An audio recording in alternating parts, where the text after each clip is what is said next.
In the future, society no longer belongs to the people. It belongs to a powerful media corporation known as the network.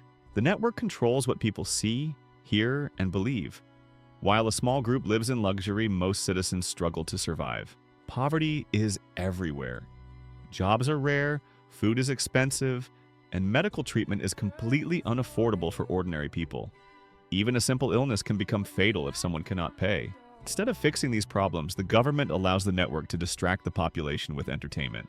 But this entertainment is not normal television. It is violent, humiliating, and deadly. The most popular show of all is called The Running Man.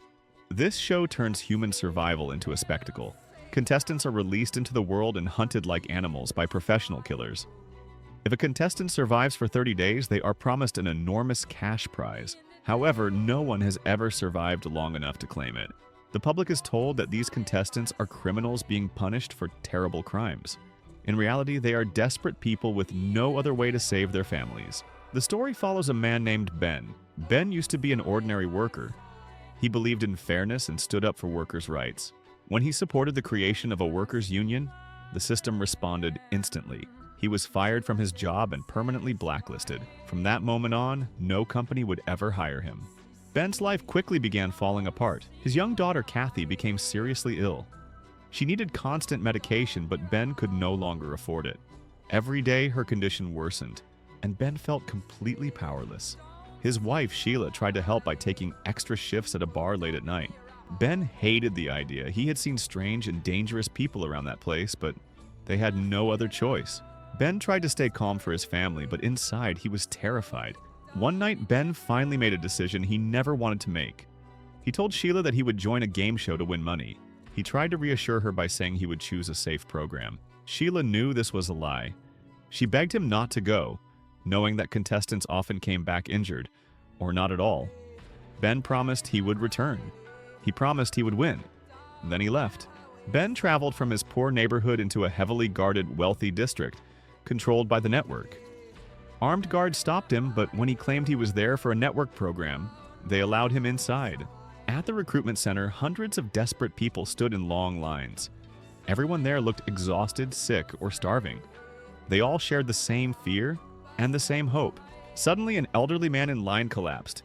He was clearly very ill, but he begged to continue, saying he needed the money. When the man finally fell unconscious, Ben rushed to help him. Instead of offering medical aid, the guards accused Ben of disobeying orders. They beat him in front of everyone and dragged him away. Later, Ben learned that this incident had been added to his permanent record. Furious and humiliated, Ben punched a screen in frustration. This act sealed his fate. Ben was given a tracking bracelet and sent to Elevator 6, where selected participants were taken for further evaluation. There, he met Tim and Jenny, two other contestants who tried to be friendly. Despite the situation, they still believed they might survive. The group was forced through brutal physical tests. They were made to run until exhaustion, endure pain, and follow strange instructions designed to break them mentally. During one test, Ben helped Tim when he was about to collapse. A guard tried to punish Ben for this, but Ben fought back, frightening the guard away. Psychological tests followed. Ben answered honestly and without fear. His anger and defiance stood out. The evaluators labeled him unstable. Exactly what they wanted. Those who passed the final selection were given bright jumpsuits. Ben and Jenny received red suits with targets printed on their backs. They were officially contestants on The Running Man. Ben was taken to meet Dan, the producer of the show. Ben asked to be transferred to another program, but Dan calmly explained that no other show paid as much. He reminded Ben that he was blacklisted and had no future anyway. Dan explained that contestants earned money for every day they survived. Thinking of Kathy, Ben signed the contract. The network moved his family to a secret location under false identities. Ben was not allowed to see them. He was given only one phone call. He told Sheila the truth. He told her he was entering The Running Man. He told her not to worry. That night, Ben was kept in a luxurious room against his will.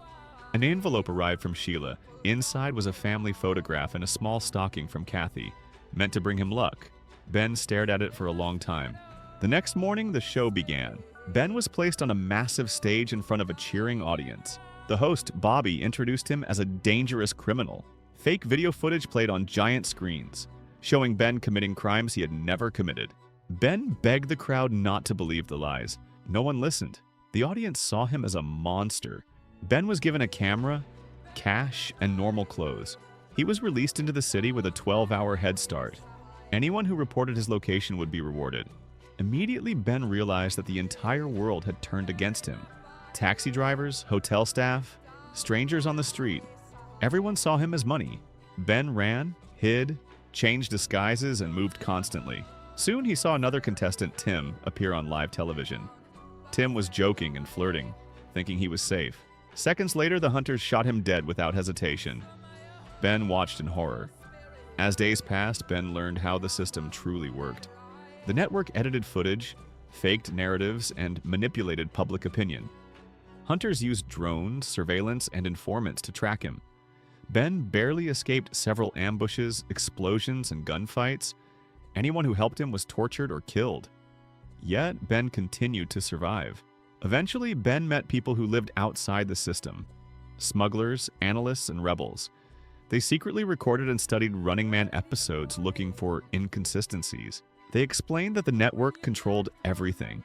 Even streetlights equipped with DNA scanners. There was no escape above ground. As Ben survived longer, the network became desperate. They ordered him captured alive. They wanted to execute him publicly to restore fear. A massive chase followed. Helicopters, snipers, drones, and armed vehicles flooded the city. Ben fought back using intelligence instead of strength. He exposed lies during live broadcasts and forced the network to reveal the truth by mistake. During the final confrontation, the network showed footage of Ben's family being harmed. The audience saw that the network had broken its own rules. Public opinion shifted instantly. People began questioning everything they had been told. Riots broke out. In the final moments, Ben spoke directly to the camera. He told people the truth. He told them to stop watching, to stop believing lies, to fight back.